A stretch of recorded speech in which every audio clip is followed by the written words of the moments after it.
Good morning, everybody. It's my pleasure to address all of you at this very interesting panel. I'm Jean-Paul Thor from the European Commission, and I work at DG Environment in the Biodiversity Unit, and I am in charge of forest and agriculture file. I will give you an overview of what is being undertaken regarding agroecology at the European level. This action is mainly part of the Green Deal policies, in particular the biodiversity and farm-to-fork strategies, but they are also part of other policies as such the climate law, the future nature restoration law, sustainable finance and other EU investment program. And obviously it will be part of the next common agriculture policy.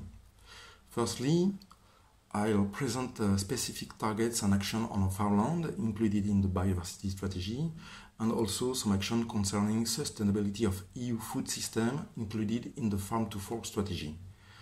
Then we will focus on how this action will be implemented, especially in the next common agriculture policy.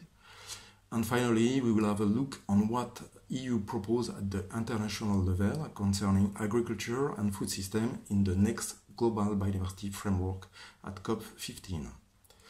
First of all, as an introduction, I would like to remind you that the 13 principles defined by the Committee on Food Security in its report on agroecological and other innovative approaches have not been the object of a structured implementation through a separate strategy, but that most of these principles, notably recycling, input reduction, soil health, animal welfare, biodiversity, are covered in various EU policies.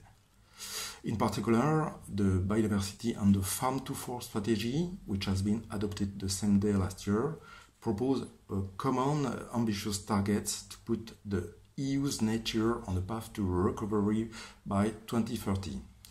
There are 4 specific targets and action to reverse the decline of biodiversity on farmland, a reduction by 50% of the use and risk of pesticide, a reduction of nutrients loss by at least 50%, an increase of the agricultural area under organic farming to at least 25%, and an increase of structural diversity by achieving 10% of landscape feature. The farm-to-fork strategy is more focused on the sustainability of the EU food system, with the goal of transforming the way we produce, process, transport, market and consume food. The farm-to-fork communication lists around 30 actions, in particular the following related to agroecology.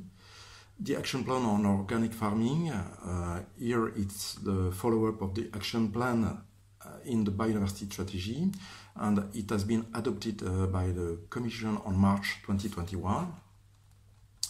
We have also a legislative framework for sustainable food system announced for 2023, an EU code and monitoring framework for responsible business and marketing conduct in the food supply chain. Then we have also a proposal for a sustainable food labeling framework to empower consumers to make sustainable food choices. This action is expected for 2024. An action to determine the best modalities for setting minimum mandatory criteria for sustainable food procurement to promote healthy and sustainable diet in schools and public institutions. And finally, EU-level target for food waste reduction, announced for 2023.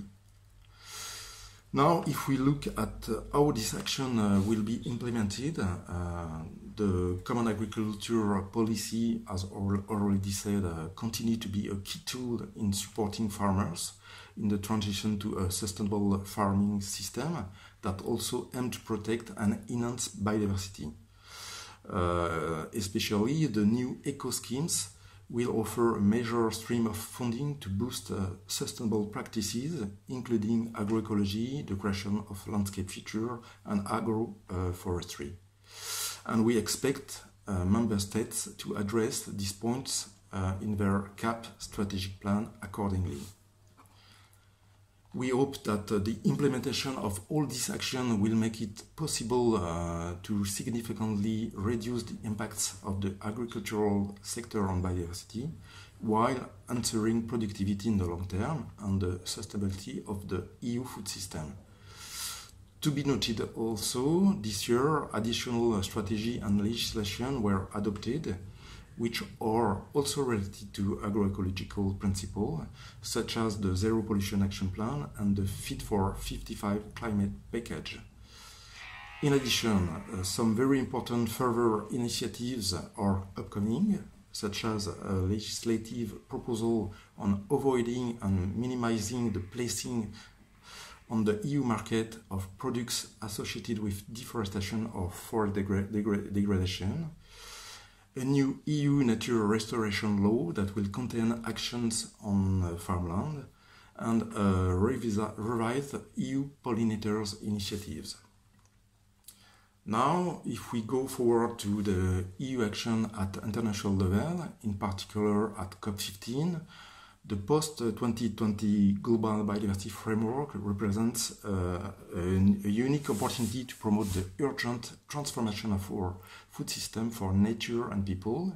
And as you might know, the draft one of the Global Biodiversity Framework has been published in July, and we are happy that it includes targets to address direct drivers of loss, such as pesticide, excess nutrients, overexploitation.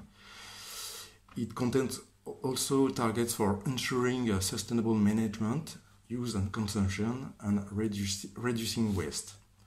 These targets are all crucial for biodiversity, but also for sustainable food system.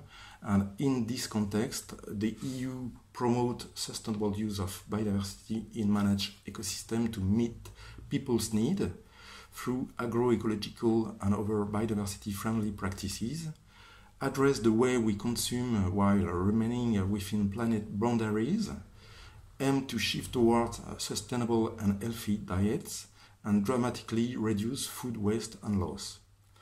At the same time, the transition pathway must avoid a negative impact on the most vulnerable people. These issues are key priorities for the EU as part of the European Green Deal. And of course, in conclusion, the biodiversity and farm-to-fork strategy endorsed by Member States will serve as a good basis for EU negotiation for the next COP15. That brings me to the end of my presentation. Thanks for your attention.